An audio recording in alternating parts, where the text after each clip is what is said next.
am a damn Alabama fan and proud of it. Gump Nation forever, brother. Namath again faking, quickly finds his target. Now cuts in. He's at the 40-yard line. He's at the 30. Quick drop throws in the end zone. Each number represents an expectation, a challenge that only a championship tradition can issue. Pressure. Anders hits him. The ball is loose. Alabama, here comes a heat. Cornelius Bennett. Whoa, did he get lit up? It is an endless passing of the torch that urges the wearer to enrich his legacy. Brings pressure up the middle in a hurry. They can't get away from Duncan. Alexander first down and more. Richardson breaks free on the sideline. Turns it corner. Can you say goodbye? Because at Alabama, tradition is not retired. It is built. How would Paul Bryant like you to hear I like the people remember me as being a winner, because I ain't ever been nothing but a winner. Alabama defeats Miami. Calling has succeeded. This is not the end. This is the beginning. Roll Tide family, thank everybody for being up in here. We do appreciate every single one of y'all. It was a great weekend. We went down to the LSWho field at night. They were 13-0. Now they're 13-1. We spanked that little ass, little tiger ass. Hell, they even went in a transfer portal to get a damn tiger to come out there. Jesus Christ, what did they think was going to happen? They put voodoo on themselves. And just in case y'all missed it, we are Bam Dam, a damn Alabama family, and proud of it. Gump Nation forever, brothers and sisters. Thank y'all for being here. At this time, I'd like to bring my brother on, Mr. A.T. A lot of y'all know him as Mr. Deuce. A.T., come on down, sir. This guy's not going anywhere. Doesn't just roll out great players. He and his staff develop them. It's all about the process.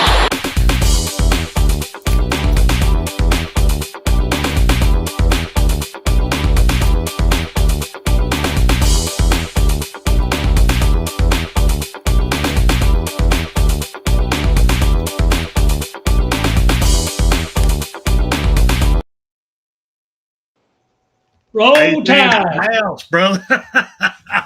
Hey, guys, how you doing tonight? Everybody doing good? Well, let me go ahead and apologize to you now, AT, and everybody out there listening. I'm having a major problem with my voice. I'm not really sure. I'm on my second round of this inhaler because I started smoking when I was 14. Now it's catching up with me, so I do apologize with my voice thing tonight. So, but anyway, I will do my best for you tonight, AT. But thank you, brother, for being on up in here. Tonight's your night, brother. We're going to cover your ass, and I'll do my best to give you any input I got. Hey, ain't no worries about it. We all know what we did. We went down to LSU. We kicked some Cajun booty. Our TVAMA is up there. We kicked some Cajun ass all the way, cleaned across the railroad tracks. The tire they had to bring in down there is because Mike knew better. He didn't want to be there for that ass whooping, so they made him go get another tire from down in Florida. He ain't even a Louisiana Tiger. He's a Florida Tiger. So Omar's was his name. So they got, he said, the hell with y'all, I'm staying home. So there you go, brother. There you go, brother. We had a lot of fun, Outstanding. All right, right quick. I know, you going to bring your grades up? You got any grades for us tonight? Man, yeah, I got all of them graded out like I usually do. Well, take it over, brother. Take it over one time. Let's let it roll, Joe. Guys, you know every week we like to grade out the offensive lineman because that's my passion, my joy of watching. That's where the game is won and lost, because if you're physical up front, it don't matter who you play. You can beat anybody. But if you're soft up front, you can forget about it. So anyway, we always start out with left tackle, Mr. Caden Proctor. You know, big boy. He's always done pretty good to good. You know, he's getting better as he gets a little more into the system, gets a little stronger, maybe loses about 10, 15 pounds. He'll do better. But anyway, so we had the ball for our offensive line was in there for 55 snaps, and the last 9 or so snaps of the game, the backups were in. They took it down the field and scored a touchdown. So some of these will be mixed in with that because I didn't separate them out. I didn't feel like trying to figure that out. So anyway, Mr. Caden Proctor, left tackle. We had the ball 55 snaps for the starters, and 64 total. But Mr. Proctor was right 46 times out of the whole night. He is a big man on campus. He scored 83 out of a possible 100%. He scored 83, so you can't do much better than 83. I don't care where you're at, what you're doing, or anything. Right. 83 is very good. And then, of course, your left guard, Mr. Booker, Mr. First-round draft pick in the upcoming draft, he was right 43 times, and he scored 78. And I got to tell you what's weird tonight about all these scores that you'll find out. Mr. Booker, he scored 78. He's our left guard, and then our center, Mr. Brailsford, transferred from Washington, come over with the Coach DeBoer and them. He also goes 43 times out of 55, so he was also 78. Our right guard, Mr. Jaden Roberts, got hurt halfway through the game. He only played 28 plays. So Mr. Vandermark come in, and he got to play the last 20-some-odd plays. And it's between them both, because I didn't try to figure out what the percentage was again. Between them both, they graded out 78 as well. Get this. Even the right tackle, Mr. Pritchett, he graded out at he got 43, right? Guess what? He graded out 78. They were all 78 with the exception of our left tackle. I've never seen this happen before, and our tight ends, all 3 or 4 of them that played, they were right 74 of the time, 74% of the time. So we graded out at left tackle 83, the best. Everybody else was 78, except for the tight ends who graded out at 74. So that's where our offense done. Like I said, you look at the offensive line 9 out of 10 times. I'd tell you what happened during the game. If you won or lost, it's according to how. If you didn't have no major turnovers, Mr. Spencer, or something stupid happening to you, that right there tells you you're going to win the game. Right. Well, why do you think they did so much better this time? Because there's a major improvement from last game we watched them, and they did good in that one. It's a do-or-die situation. Is it a win or you're out? I think they took it to heart. The winning, we're going home, sort of, we're not going to make the playoffs. I think that really made them up their game just a little bit more. And when they did, they made it, instead of being a step behind, they were on time. They were in the pocket where they're supposed to be, getting the man they're supposed to block on time. And there's everybody lined up, was hitting who they're supposed to and moving them in. Here we went. Of course, when you got the fastest running back on the field playing quarterback, you can't ask for any better than that. Do you think, in yourself and your grading and rewatching it over and over and over, do you think that the weather had anything to do with them buckling down and playing better? Well, offensive lineman, you played offensive line. We like to get all down in the dirt and muddy and get down in there and get all grunged up in it. And we were so much, I think we're a lot bigger across our front than their defense was. So we was able to get into them and push into them and wear them out. But the weather, I think, played to our advantage because our running quarterback, LSU ain't stopped him yet. He scored another touchdown just 5 seconds ago, if you didn't see it. When you got a quarterback and run that fast, I think that's what it was. The weather helped us and it hurt them because I think they were more of a finesse team. Spencer, what do you think about it? Well, for me, back the day when I played offensive line in the snow and in the rain, when the surface is muddy, and back in the day, believe me, they did not make the fields as good as they do today. You brought up big chunks of grass every time you lined up and you fired off. So when it was raining or snowy, you dug your cleat in and you dug in. You spreading your stance out. So when you fired out, you did not slip backwards. You was able to go forward. Now, when it's dry, you keep your legs in. You can rotate your foot. You try to be all sexy and shit. And, you try to fool the people. Right. But when it's raining, they knew what was coming. If you looked at the linemen, you knew what was coming. The difference is we did it. And that's what Alabama did. That's my opinion. I could be wrong, but they did not make them stay in their stance too long. Them boys got down there, they dug in, and they knew that somebody's going to get hit. And they came after them. Now, that's my opinion. I could be wrong. No, I'm right there with you. I agree 100% with what you got to say, man. I mean, the big lob lollies up front, when it gets cold and it gets wet, you got to depend on them, because throwing that ball when it's wet is a lot harder than it is when it's dry. Because, we overthrew Ryan Williams one time. Ryan had that guy beaten. They got his hands on it, but he just couldn't quite haul it in. That might, that could have costed us, but it didn't. So, pretty much all night long, we made the plays that we needed to make. LSU was us. They just shot themselves in the foot every time they done something or something good happened. It seemed like they got a penalty flag thrown on them. Not no more than us. We had 7, they had 7. It's just they made their mistakes. It was right in the worst possible opportunity they could. But, we kicked their ass from whistle to whistle. There wasn't no doubt about this game from the first play to the last play. We had them. Speaking of whistles, let me ask you this. Being a night game down there in Baton Rouge, down there, everybody having a good time. They all up in it. They got all the bones and shit going on down there. Do you think the weather conditions do you think it had anything to do with how the officiating was called? Do you think that they let the referees let them play more than they normally would if it was a nice, beautiful night, calm 70 degrees? They was enjoying themselves out there instead of being muddy, grass all over them, raining. Do you think that affected anything? I was proud of these refs. They did let them play a little bit. But like I said, they both got 7 penalties. It wasn't big disparaging penalties. They let them play what is called football. This ain't basketball where if you touch a guy, you fouled me, you fouled me. No, but God, you hit him in the mouth and you knock him down, and you get him up and hit him again, knock him down again. This is a rough sport, and they let them play a little bit. I was happy that the refs let this be a college football game instead of a pitch up, hey, I don't want it, you throw a flag on me. So I think that's what it was. They let them play a little better, so it's a good officiating crew. I'd like to have them next game as well. All right. Now, with that being said, I'm going to answer MFR Jones before we get into your film study here. MFR Jones goes, and also they didn't clap for the snap counts.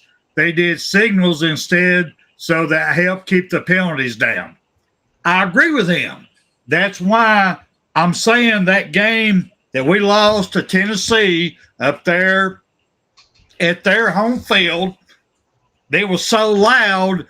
I really believe this young coaching staff didn't realize just how loud it is in the SEC.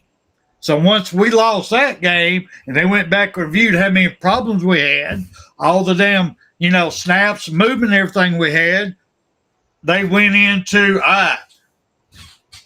they sat down there, the guard looked back, and when Jalen raised his leg, he would tap the center's leg going, snap when you're ready. So Jalen stayed focused for the snap until he got it.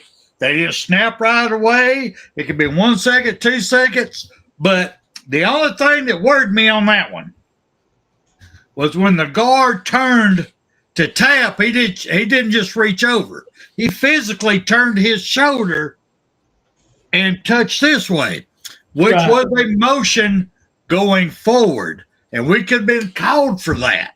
So we need to clean that up also. But MFR Jones, you're right. What do you think, brother?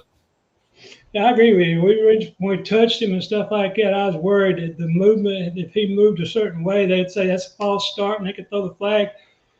But I think what they do, and I might be wrong here, but I think they might actually go out there and tell the line judge, hey, listen, it's so loud. Here's what I'm going to do. I'm going to reach back and touch it. Is this okay? I guarantee it. They asked this before the game because, like you said, anytime that guy moves, that guy across from him, I think he's moving to shoot across the line on him. He throw a flag for us moving. So that's something I think they could do. But truthfully, once that offensive line shoulder did that motion forward, even though he wasn't going forward, he was turning. That motion, if that defensive line kept jumping, they would have got the call. They would have I got agree. the call. So we got to dress that one up a little bit. We got to dress that one up. All right. Well, we're gonna have to get in a little bit of your film study here. So I'm gonna back myself out of this and let you go ahead and take yourself with the film study, sir. That's okay. Ain't no big deal. You can bring the first one up, Icebox, if you want to. Guys, by the way, I look different tonight and I got all this. I'm still trying to work out my 3D, my background and stuff like that. So it's my fault. I apologize. But Mr. Icebox, if you want to go ahead and start that first one, we'll get her going here, guys, early on. These right here, I want you to watch how fast. This is a big run by LSU. Watch how fast DeMonte Jackson catches this dude and saves a touchdown. Look at the score, 7-0. First time they had the ball, here they come. And he's gone. Well, wait a minute. Look at there. You see how fast DeMonte Jackson caught that boy? I mean, that dude was, he had him beat. He had DeMonte Jackson beat, and DeMonte run him down. Guys, he saved that touchdown. They went on and kicked the field goal. If you want to play it again, go ahead, Mr. Icebox. But he saves the touchdown because if you'll see, there's nobody there. It's just DeMonte, and look at DeMonte. Here he comes. Oh, no, you ain't going nowhere. You're down. And they went on to kick a field goal. So right there is one of the big plays of the game. That right there, you might not realize it at the time. We held them, and they had to kick a field goal. So it's still been 7-7 because that tackle right there, it's 7-3. And so we can thank DeMonte right there off the bat early on in the game, making a critical play that cost them 4 points. And it only went worse from here on down the field. It just got worse and worse and worse for them. God bless them. Every time they done something, they thought they was going to do good on week, would yank their ass back to reality and let them know, oh, this is our night. So go ahead and run your second one there, Mr. Icebox. We'll take a look at it. But again, that's DeMonte Jackson running down a sure touchdown, guys. I mean, he saved our butt. All right, now here's your interception with Mr. Lawson, number 0. He's a linebacker, and he's going to be in zone coverage. And he thinks he's going to follow that man across the middle, and then he throws that ball. He ain't following him. Mr. Lawson is actually in a zone. Go ahead and start her, Mr. Box.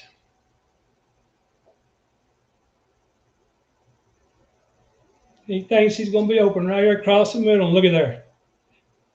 That is, he is down the end zone. He thought it might not have been. He was going to run it out. He was scared, but the guy said, no, you're all right. That's a replay from that first one. But that interception right there, again, right there is in the third quarter. We're only up 21-6. And that could have been 21. I'm sure they went for 2, but it could have been 21-14. And that interception right there, again, there's 2 big plays. That saves a touchdown. So that's 2 touchdowns. Our 2 guys have saved us on them, just 2 plays right there. Great play by Mr. Lawson. You can't ask for better than that. I mean, him and Jahad Campbell played excellent all night long. They've done a hell of a job. All right, now here's I think this is a running play. Now watch your quarterback. He just go ahead.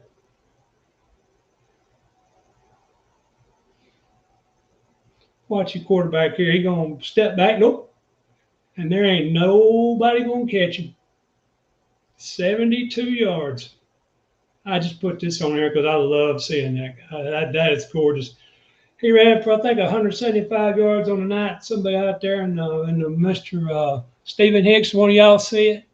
I think he ran for 175 yards, maybe on my. I got it wrote down somewhere, I'm sure. That's all I got for him.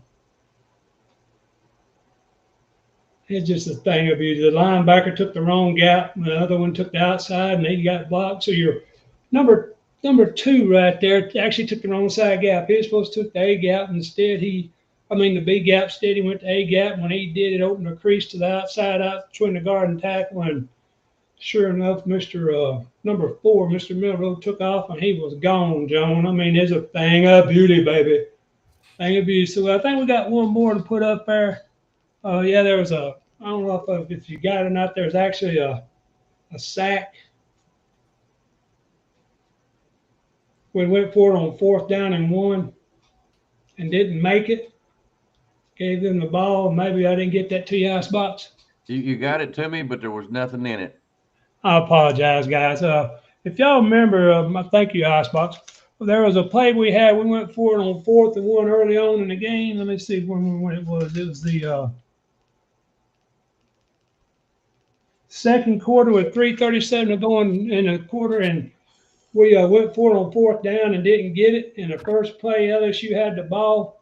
We strip sacked. We come up strip sacked and got the ball right back from us. So there's 3 momentum changes right there in them 4 plays. I mean, you had an interception, you had a fumble, and you had a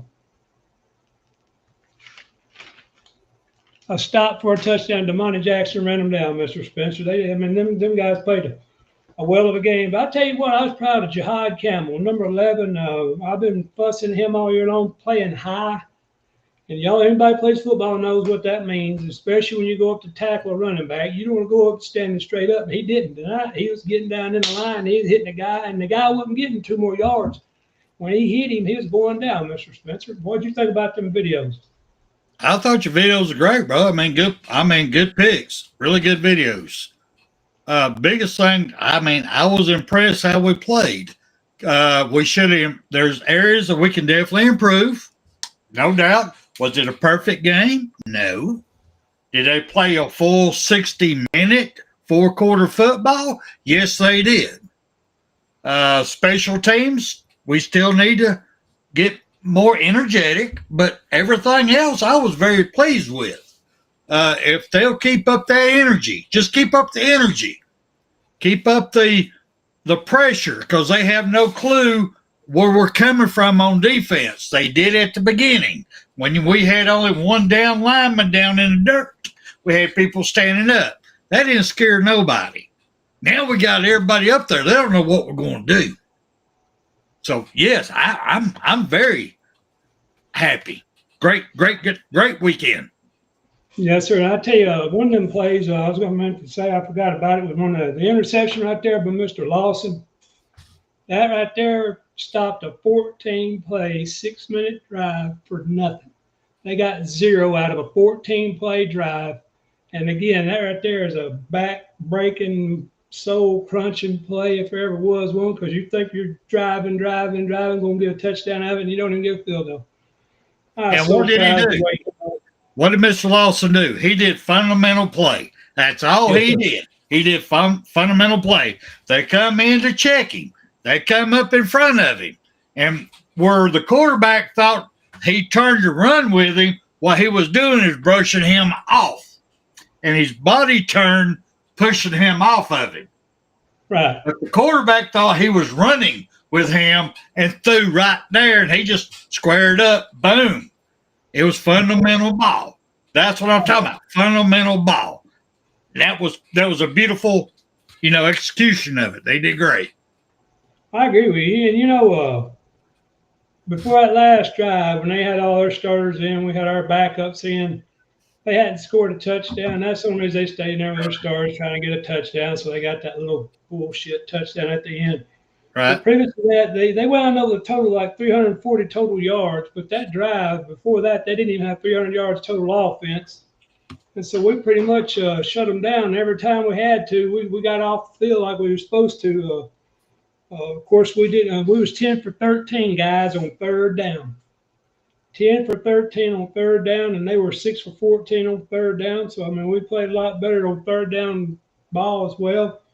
We had a lot better, just all-around effort, offense, defense, special teams. We outplayed them, and everywhere we couldn't out-coach them. We couldn't have done better, Mr. Spencer. I have to agree with that. So what do you think we're going to do moving forward, sir? I tell you what, if that was truly an improvement night, and they really have learned what they need to learn, that is a step in a big direction as far as playing 4 quarters, not 2, not 1, not 5 plays or here and there. Play with consistency. You got a standard. You've heard about it. You play by that standard. Every play you do what you're supposed to do. Take care of your job.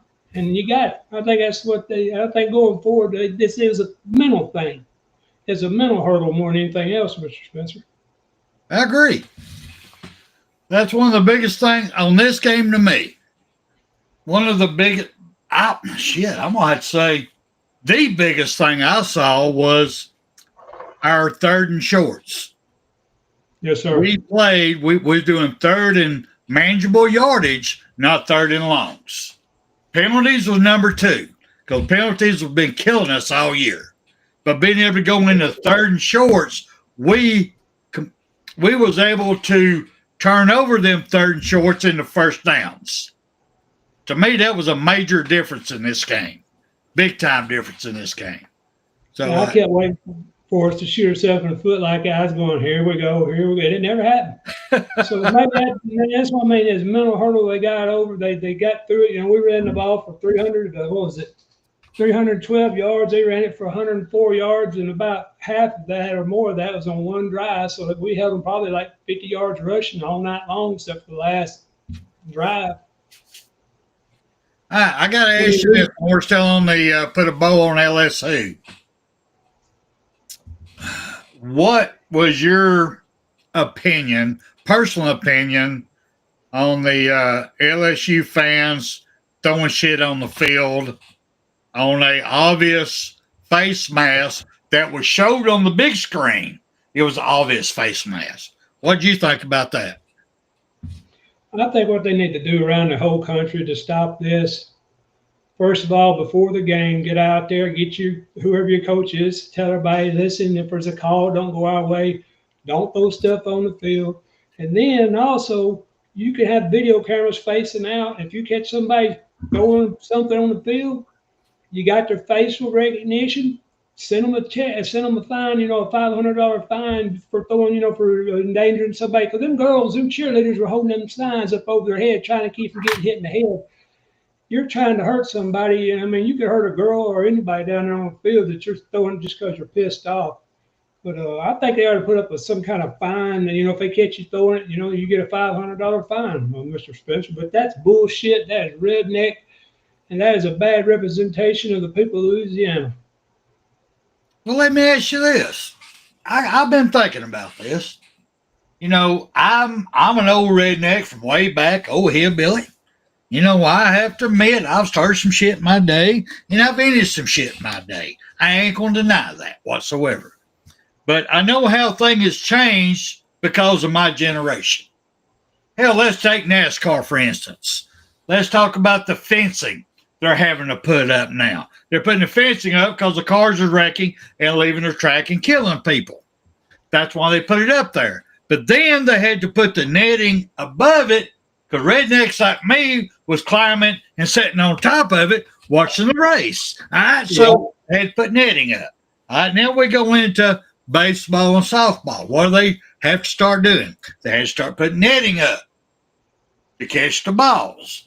Well, then the balls are going over it. People was comfortable drinking their adult drinks, and the ball would land on them and hurt them because they wasn't even worried about the ball. So then they covered the hole behind the home plate with netting. When the ball hit over, it rolls back down. All right. We got hockey teams, same thing. They're having to put the big plastic non-breakables up because of the velocity of the puck. So what do you think about the football field start putting netting up to keep the players and anything being thrown from getting onto the field? What's your thoughts on that? I have no idea. That's a good idea. That's a good question. I ain't thought much about putting netting up like you said, like it did for NASCAR, because that would save people's lives as far as NASCAR. Look how the Coliseums are designed. They could go from the fence behind the players straight up to at least the third level, netting up all the way around, and you can't throw nothing through it. You can't rush the field either. I know they can get cameras and stuff over the netting and top and film the game, but how much would it obstruct the vision of the actual fans that are good, the people that are there? So that's the only thing. I don't know if they can put some kind of netting up that don't really mess the vision up. Of course, they're paying high dollars in some of them seats, to look. Well, look at softball and baseball. Look at softball and baseball, same thing. I The agree. ball does not get to the netting, but you can see what's going on. You can scream at the refs for calling balls and strikes. So you can still see the game. There ain't nothing wrong with that. That's what I'm saying. As long as it don't observe, don't mess up the game. But but that, I agree with you. That'd be a good idea to stop the idiots, all the drunks from trying to ruin the game. I was proud of Herb Street for calling them out. Calling them a bunch of dum dums and a bunch. I guarantee he wanted some other things he wanted to say about them, but he kept it G-rated, for kids because he knows kids are watching the game. But I really do. I think that is a good idea. And again, if they have to protect the people on the field, because there's cheerleaders out there, there's football players, and of course there's recruits on the sideline and stuff like that. If you're a recruit at that game for LSU, you see them throwing stuff out there, and you're thinking, would you want your crowd? Would you want your mom and dad to be there, and they throw stuff and hit them? Might be a reason I wouldn't go to LSU or Texas or where. I think Texas is where they first started throwing stuff on the field, what Herb Street said. I didn't get to see that, but I know it wasn't any good. But that's a good idea you had. I mean, you got to do something for protection. That's just a thought. Just throw it out there. Much as I hate to say it, but sometimes you got to make allotments for dumbasses like me who're going to go out there and show their asses. No, you got anything else you want to talk? Put a bow on this LSWho game. Anything else you want to bring up? If you do it now, brother. Let me double check here. I think I got something I was wanting to talk about before I forget. Let's see. Let's see. The little thing I had, I want to talk about just a little bit. Guys, I'd said it earlier in the year, and everybody who watched football long enough, this. When you get a new coach, you got to have an adjustment period between both coaches and the players and learning the systems and all this. And it's like I was saying, if you're going to get us, you better get us now, because once they figure it out, it's only going to get worse. And that right there, that game at LSU is what I'm going to call a foundation stone game.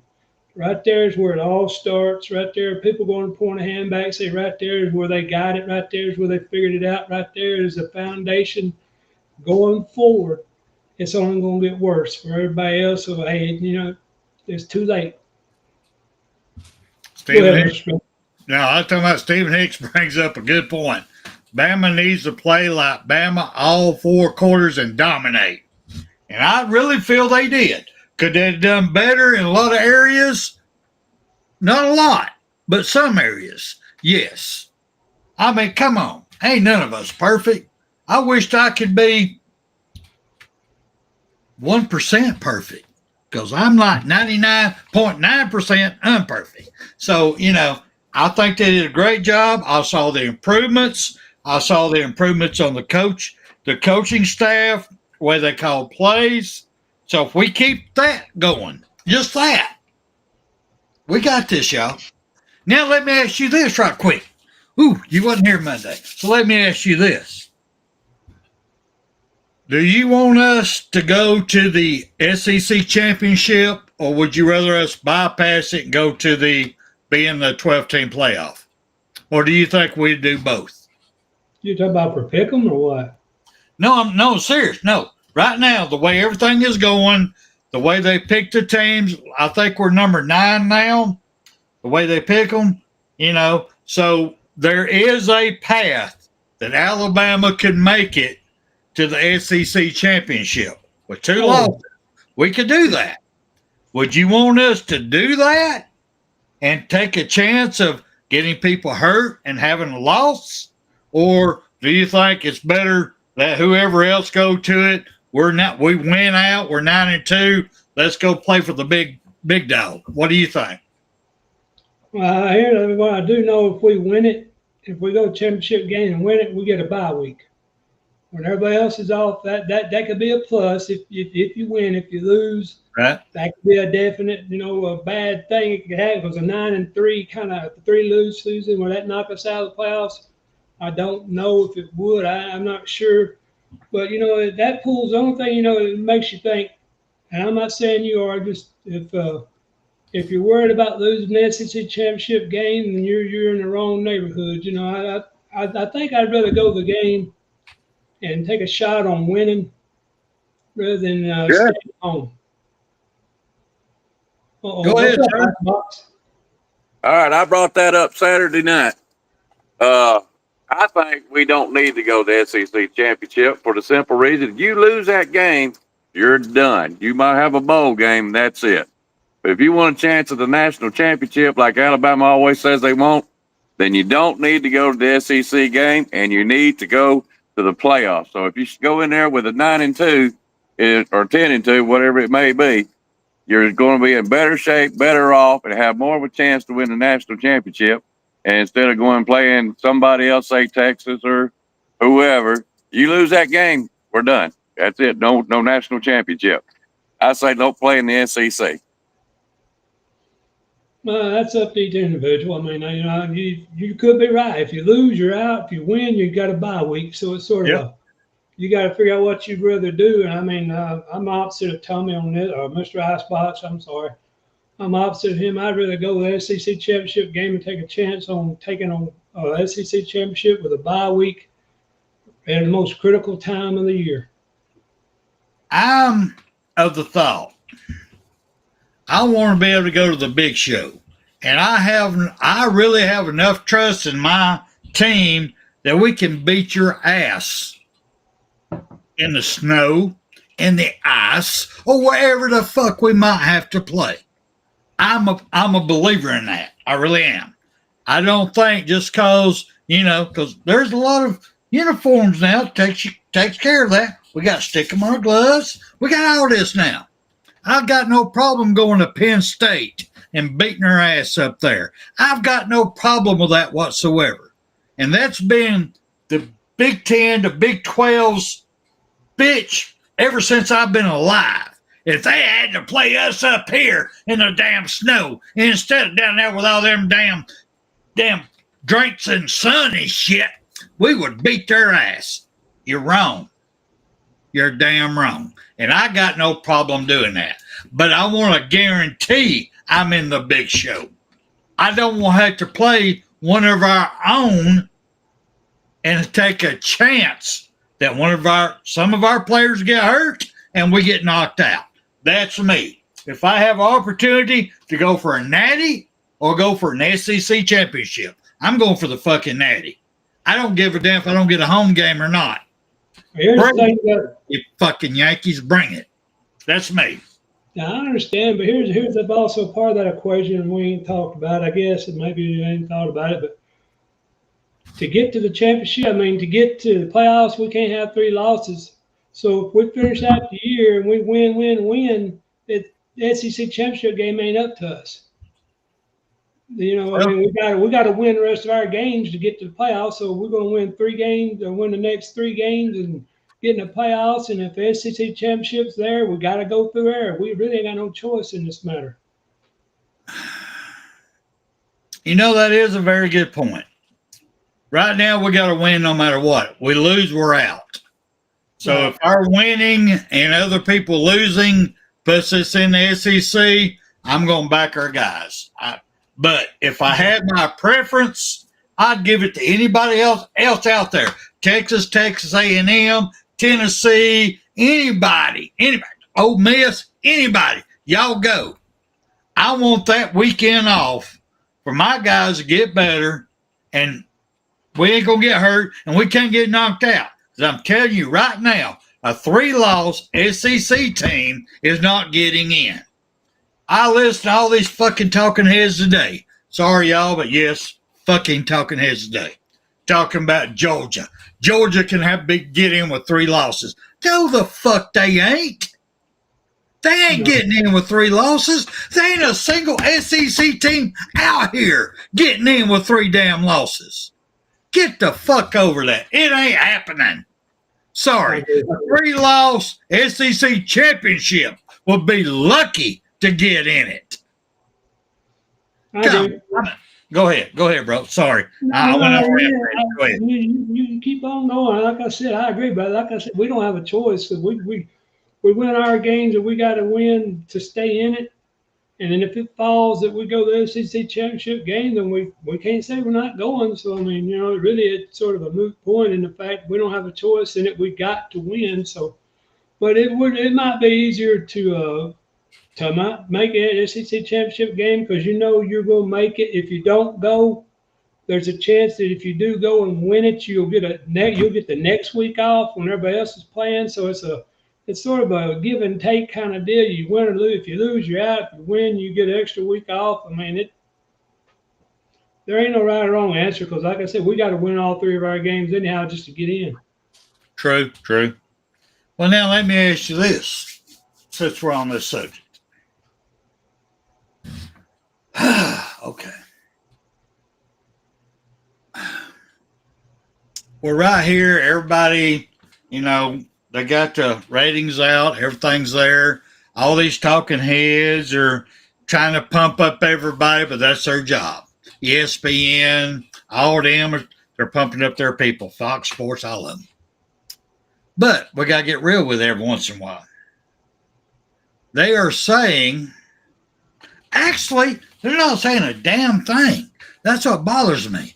They're not even worried about Alabama playing Mercer. I'm not even seeing it in my groups I'm with. Nobody's worried about Mercer.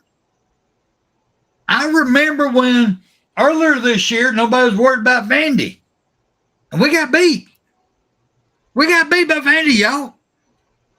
And you're not worried about Mercer? One more loss. We out. We done. We might get a damn bowl game, toilet bowl, tiny bowl, man, with Carol Lemons around going down the drain. Do y'all realize that Mercer is 9-1? 9-1. They've only got 1 loss. Granted, their division is not as strong as ours. Oh my God, Hail Marys, I'll give you all that bullshit. Jack off one time, make it stick on goddamn wall. Telling you right here, right now, we got 2 losses. They have 1. All they got to do is win 1 more, and they got the Super Bowl. Yep. We are out.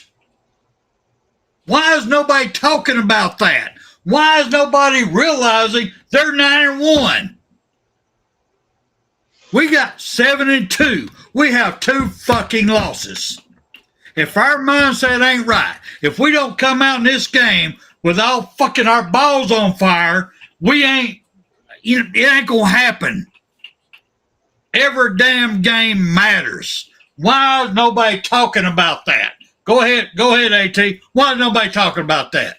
Just because it is not the same division. It's like a smaller division school, but hey, we played, I forget who was the year we played that team, ran that triple option, and Kirby said if we knew they ran that, we wouldn't have played those guys.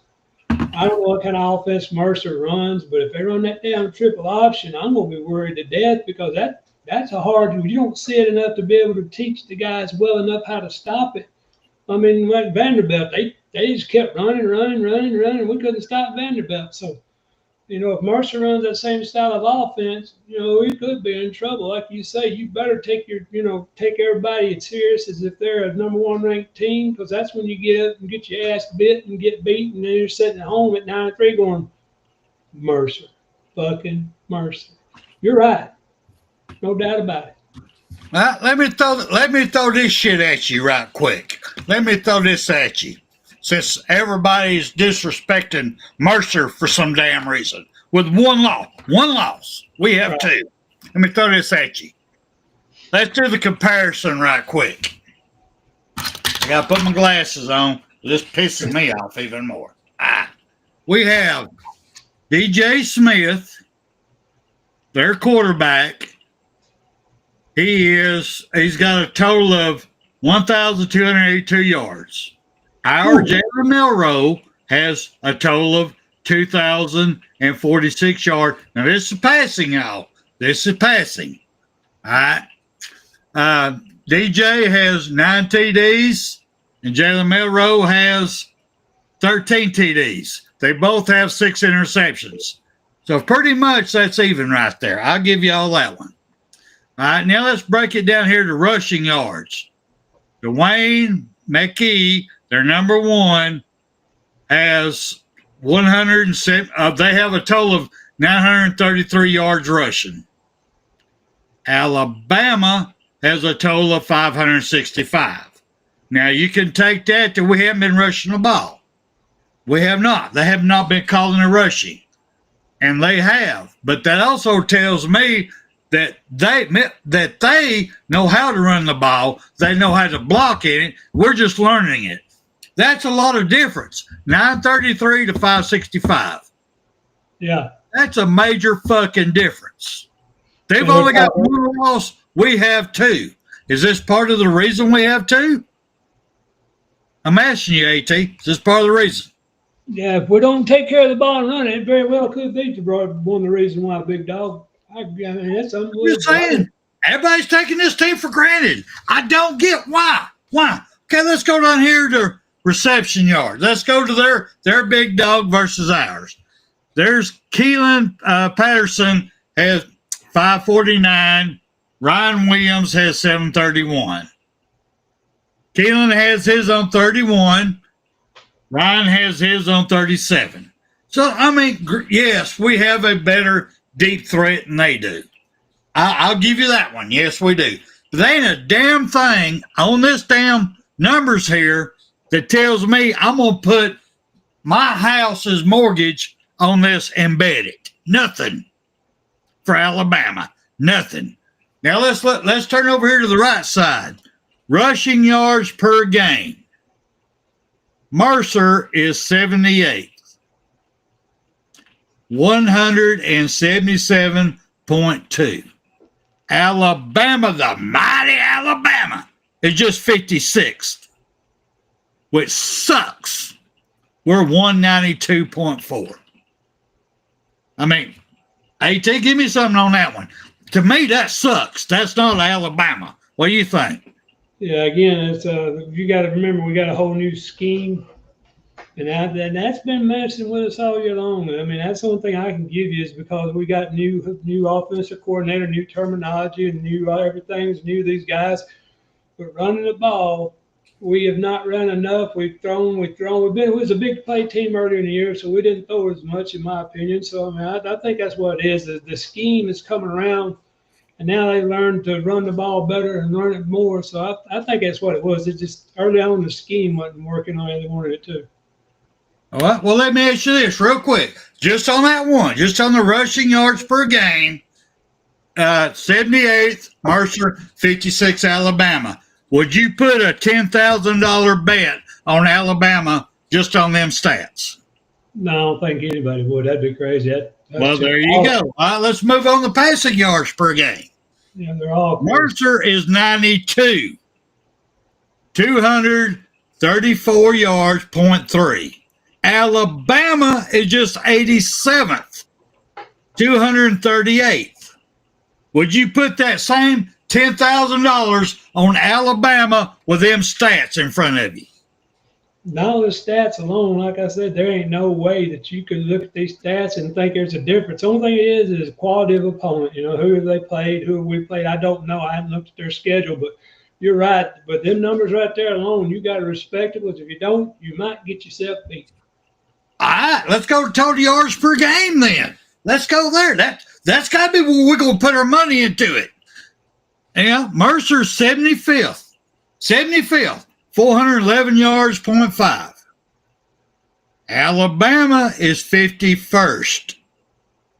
430.4 versus 411.5. Are you going to put that $10,000 on that stat? No, sir. Ain't no way. All right, let's break it on down one more time. Let's go.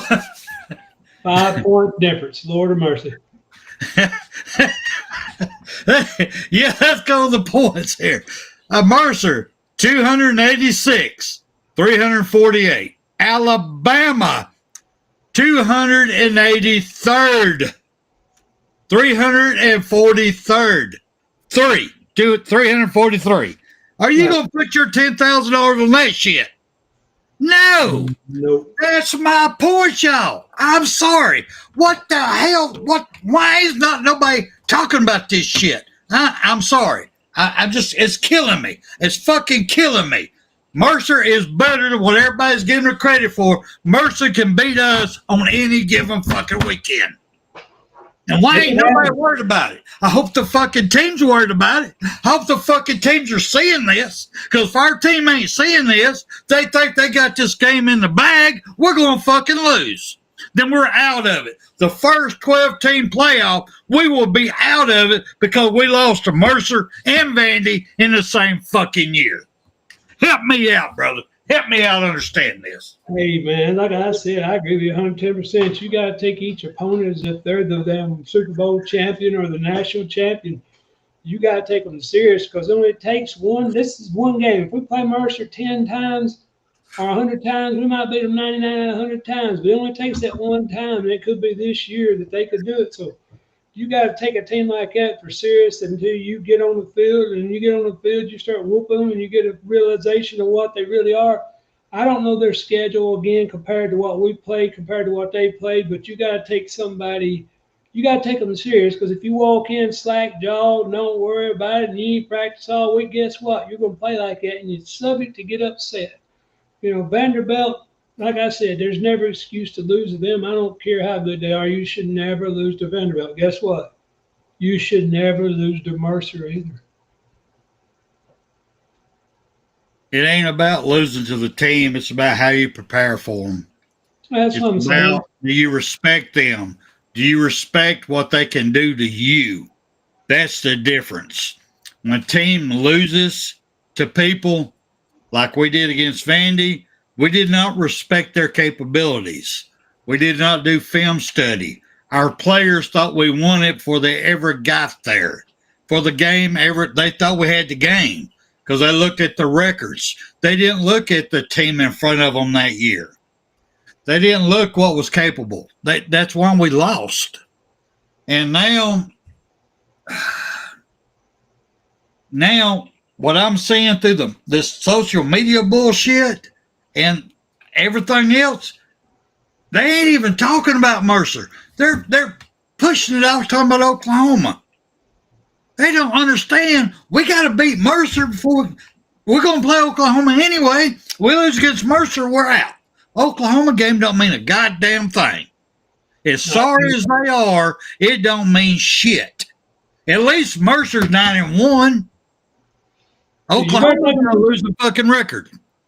You better take them serious because it only takes one more L, guys. We're done. I agree with you. You know, you got to take every team serious, and I mean, I agree with you. Ain't nobody talking about Mercer. I mean, I couldn't told you it's 9-1 before you told me they're 9-1.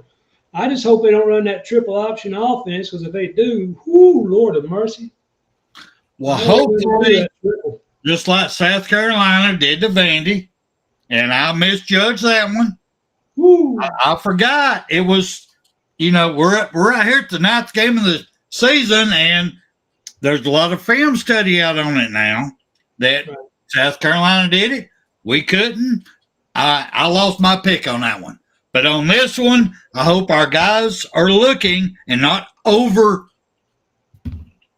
being overconfident. Our coaching staff's got to know. Win or go home. We can't lose another game. I don't give a damn who it's to. They got to understand it. They got to make their players understand it. And I'm pretty sure that Milroe does understand what happens if they lose one more game. I mean, what do you think, brother? Help me out here. I agree with you. And I'm tell you, I'm glad you brought up Milroe because I forgot about this part. Mr. Milroe is leading by example. I mean, y'all seen this. They talked about it. I'm sure you heard about it. He is in there every morning before 4:30 in the morning working out. He's leading by example. How many of y'all get up at 4 o'clock in the morning and go work out?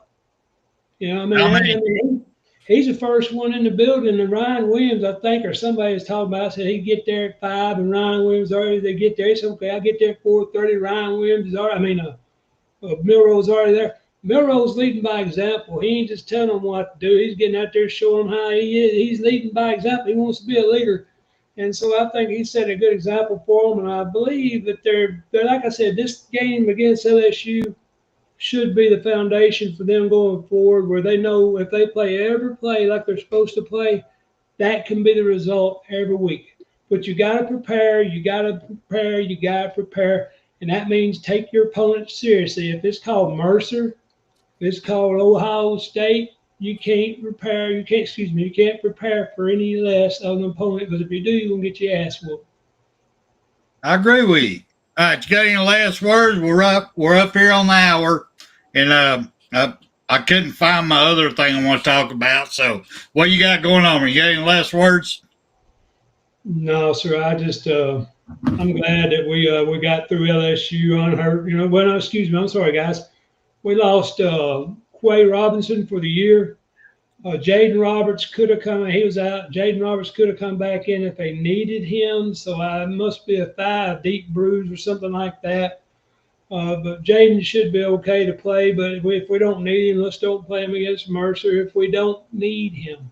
But I expect him to try to play, and if he does, and judge how he is, we need him more healthy for Oklahoma and Auburn. But again, you cannot bypass Mercer and look past him. You got to prepare for him. He's got to get ready to play, and you play who you got to play. But I want us to get past Mercer first. But so anyhow, Mr. Roberts, he could have played if they needed him to, but they didn't need him to, so I'm glad he didn't go back in. I'm gonna say this one more fucking time. Oh, I am tired of talking heads. Some Alabama fans overlooking Mercer. They're 9-1. We're 7-2. They've actually played one more game than we have, and they're 9-1. We're fucking 7-2. They could have another loss and make the playoff. We can't. We get a loss, we're out. So y'all, please quit overlooking Mercer. Y'all got to get real with it. Yes, I hope we go in there. I hope we blow them the fuck out. I hope we get to bring in everybody in there. But you got to take care of business first. If you don't put the money in the bank ahead of time, you can't pay your fucking bills. That's right. So go ahead and deposit your damn check. Get the money in there in the first quarter, second quarter, get that money in the bank, and then bring in other people to draw off of it. But don't cash it all in before the game ever starts. Because if you do, you're fucking up. That's my last words. That is my last damn words. Mr. Jones, Mr. MFR Jones, I appreciate that. I got me a recent rig. I got it all hooked up. I'm still working some things out. You see mine cut off here and there and stuff. Mr. Spencer is great enough to be with me. I got all this finally put together, and I'm still trying to get a couple things done on it, but I'm proud I got this because I hated them hang-ups more than y'all did. I'm sitting there watching myself hang. I'm like, that ain't going to get it done. And I actually ordered it pretty long time ago, and that damn hurricane that come through Miami, come through Florida, actually messed mine up. They had to get me another one. That's what I was going to tell you about was I had to get another computer, the one I ordered, and then my son had told him how to put it together, what he wanted to put together. So I had to get another one. I finally got it put together, but thank you for the words of Mr. MFR Jones. And remember, guys, I don't give a damn about nothing but Alabama. You can pull for who you want to, but I'm going to pull for Alabama. And if you don't like it, you can kiss my crimson booty. I didn't say it. All right. That's all right. All right. Icebox, you be so kind. Please take us out with the mighty great words of the Bear Bryant, please, sir. Roll Tide! You've got to be better in all three areas of life, which, of course, are spiritual, mental, and physical. You must be able to discipline yourself. If you don't learn but one thing out of football, it'll be worthwhile. There's certain sacrifices that you will have to make. There are going to be many sacrifices you have to make in later life. To fight. Oh, I don't mean fist fight. I mean to get up and come back and get up and come back and get up and come back again after you've been knocked down. And that could happen to you in later life. But if it does, you're going to know how to handle it. There's no one that ever has or ever will accomplish anything alone. I've read about self-made men. That's Tommy rot, as far as I'm concerned. I don't even know how to define intangibles. And I know that if you learn these lessons, you'll have it. And if you have it, you'll win, and you'll be better prepared in those 3 areas of life that we've been talking about. That there are going to be times for everyone that you're going to get discouraged. But if you never lose sight of your objective and never give up on yourself, if we do that as a team, 11 at a time, 4 years from now, why, we'll be walking out of here